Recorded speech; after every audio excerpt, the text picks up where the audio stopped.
It's back. Bigger. Better. And better. It's Black History Month, the sequel, a 28-day celebration of black exploitation films. It goes without saying that Quentin Tarantino is an obvious fan of blaxploitation movies. His films feature a lot of music and themes from the era, and as I mentioned earlier this month, his short-lived distribution company was responsible for re-releasing Detroit 9000 to theaters. So it was a no-brainer that he would eventually make a blaxploitation film on his own, right? Well, not exactly. Releasing on Christmas 1997, Jackie Brown is to date the one and only adaptation that Quentin Tarantino has ever done, since the film was based on a 1992 book written by Elmore Leonard called Rum Punch. That's decidedly not what you would consider a blaxploitation book. The book follows the story of a down-on-her-luck, middle-aged woman named Jackie Burke, who's a flight attendant that secretly smuggles money into the country for an arms dealer named Ordell Robbie, since the job she works pays like garbage. The movie Jackie Brown is almost the exact same story, with a few notable changes. The first and biggest of those changes is the main character's race, being changed from a 40-something white woman to a 40-something black woman. And the second biggest change is her name being changed from Jackie Burke to Jackie Brown, an obvious nod to Foxy Brown.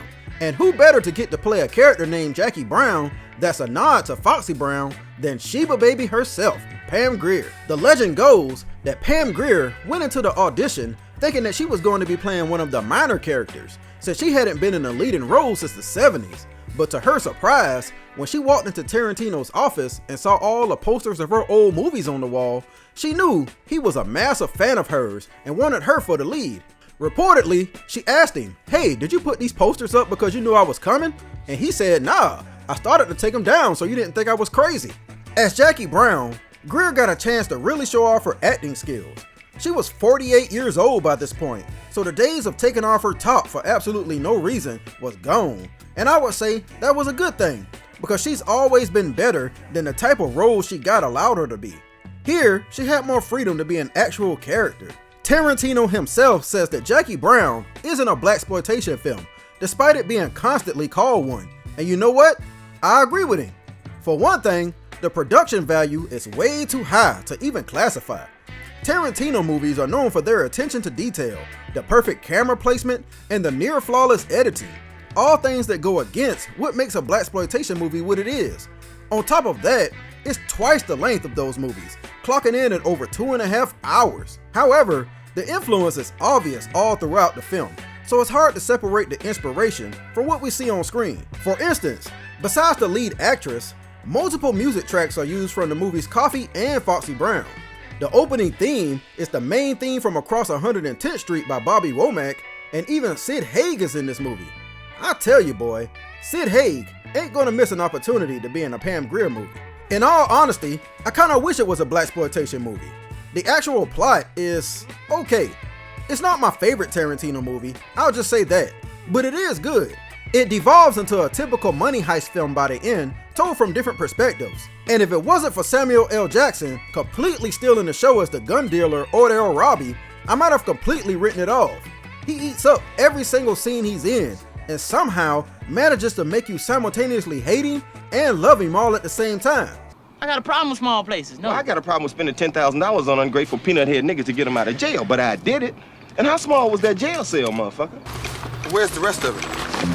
How much is that? I don't know, maybe 40, shit, maybe less. You said 550. Yeah, so you light, ain't you? You light about $500,010. Well, damn, girl, how you live like this? Like what? Like this. This some repugnant shit. He should have gotten an Oscar for this. Weirdly, this movie was snubbed at the Oscars, with only the late Robert Forster as the bail bondsman Max Cherry being nominated for Best Supporting Actor. Don't know how that happened. I like Forster and all, but he is far from the best character in this movie. And you wouldn't believe me unless you saw it for yourself, but surprisingly, Robert De Niro is in this movie as Louis Gara, and he might be the weakest character here. It's rumored that he and Tarantino didn't get along, so that might have something to do with it. Also be on the lookout for a blink and you'll miss it appearance from Chris Tucker. Man, every time I see Chris Tucker, I get mad at the triple threat he could have been in Hollywood. He could have taken the crown from Wesley Snipes. The movie has a little known sequel, or technically a prequel, that came out in 2013 called Life of Crime, also based on a book, that shows the early crime days of Ordell and Lewis, played by Mos Def and John Hawkes. There's a ton that could be said about Jackie Brown, too much for a short video, but it wears its love for blaxploitation on its sleeve. It's not a complete love letter to the era like say a movie like Black Dynamite was, but at the very least, it was good to see Pam Grier back in the spotlight and in a lead role again. This movie revitalized her career, and although she always had steady work, she started getting more lucrative roles in TV and movies after this. For that alone, Jackie Brown holds a special place in black exploitation history.